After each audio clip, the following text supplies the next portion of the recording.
Greetings once again, oh vast audience out there on the internet, or the, I don't know, the one man and his dog that's actually watching my videos. I realized just after I'd recorded the last video about the rock and roll Led Zeppelin solo that I had misled you. I was talking always about the intervals that were being played in the solo with a reference to the A chord, the home chord. But of course the chords change underneath such things, and I really need to talk about the intervals which are being played relative to the chord which is underneath the solo at a particular point in time. Specifically when Jimmy goes from I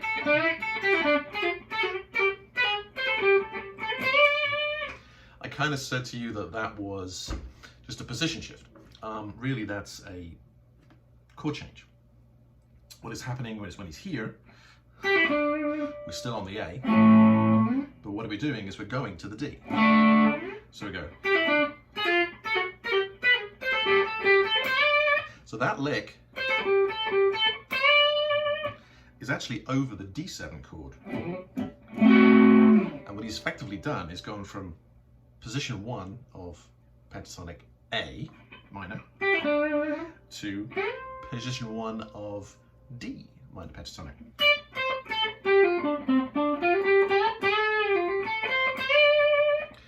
And that movement, that chromatic movement, is really him moving from the A to the D. So when he gets there, what are these licks that he's playing relative to the D? So on top of the D7, of course now we have root, 7, 5, 4, major third, minor third, root, 7, 5, 4, major third, minor third, root again. So this is from the 7, you can't really see my guitar, can you? To the 5, and this of course is the 4, D. And there, when he bends up, he's bending up to the D, to the tonic of the chord that we're on.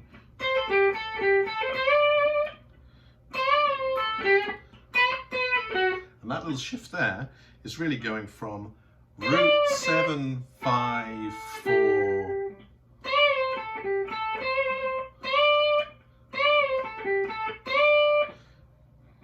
5, 7, up to this. So now he's really bending that major 6, major third, major 6, major 6, bending up to, now what's he bending the major 6 up to? Is he bending it up to that, which is really the major 7 of the D? There's the D. Is he really bending? Or is he really doing, which would be bending to the dominant 7, which is probably more appropriate given that we're playing over a D7. So he's not really bending it a whole tone there. Although that doesn't sound wrong. Probably just bending it a half tone, a semitone. So we start minus 7 of the D7 to the root, back down, 5, 4, and then we are going to the major 6,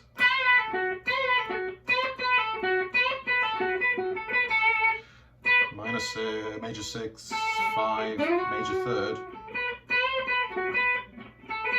So when I said to you before about where we're kind of going minor to major, we still are. This is more definitely a minor lick, because it's in minor pentatonic, although there's no minor third in it. We're definitely avoiding the third completely. But then when you play this one,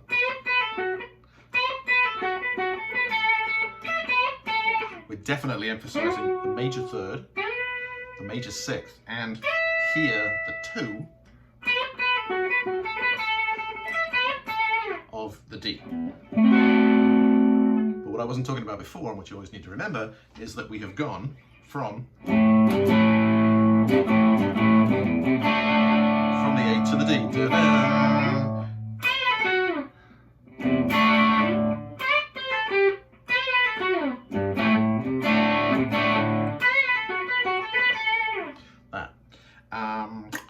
we stay there for? Well, we stay on the D for 4 bars, and then we go back to the A again. Now, what do we play when we go back to the A?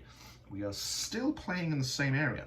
So the chord has changed underneath. We've gone back from the D back to the A, but we're still here. Still playing the same little area and the same kind of riffs, but that's okay. You can kind of play the same thing as the chords change, but the way that the notes sound relative to the chord is going to change.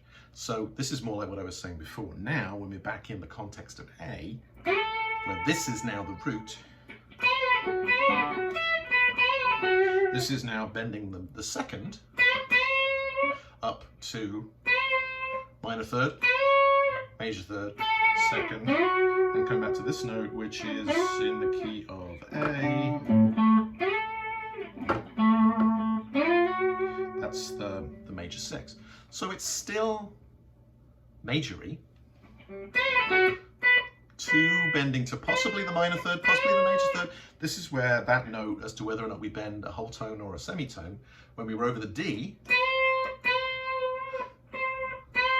you probably only want to bend it a semitone to get to that minor 7 of the D7. But when it goes back down to the A, you can bend either. Bending it a semitone will get you to the minor third of A. Bending it a whole tone will get you to the major third of A. Anyway, so there's that movement. This.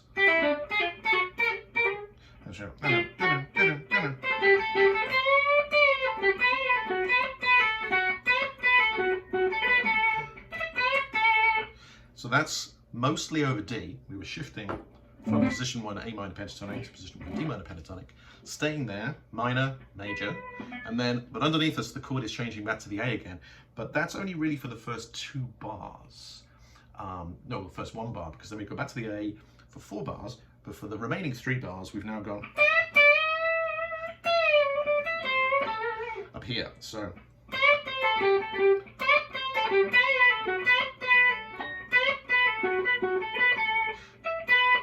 back to the A, and now still on the A.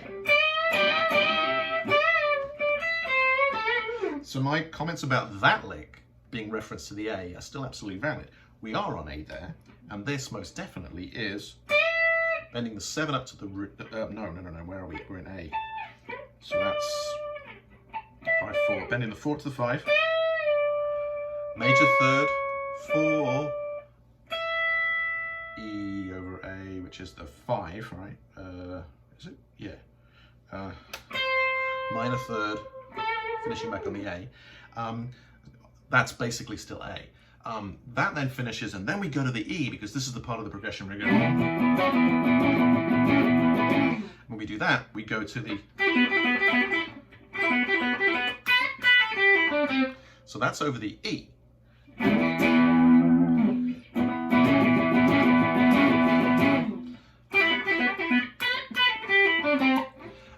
And what is that relative to the E? Well, this is the E, this is the tonic of E, this is the minor third of E, and this is the 5 of E. So we're doing, that's basically an A minor triad.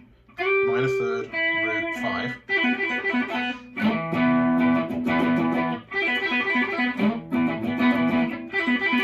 Over the E, which sounds pretty straightforward. Of course, it's minor, but we're really playing a power chord here. There's no major third here. Although technically it is an E7. So we could be playing.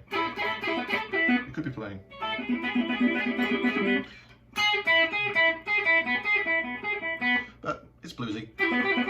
So we stick with that. And then we've got.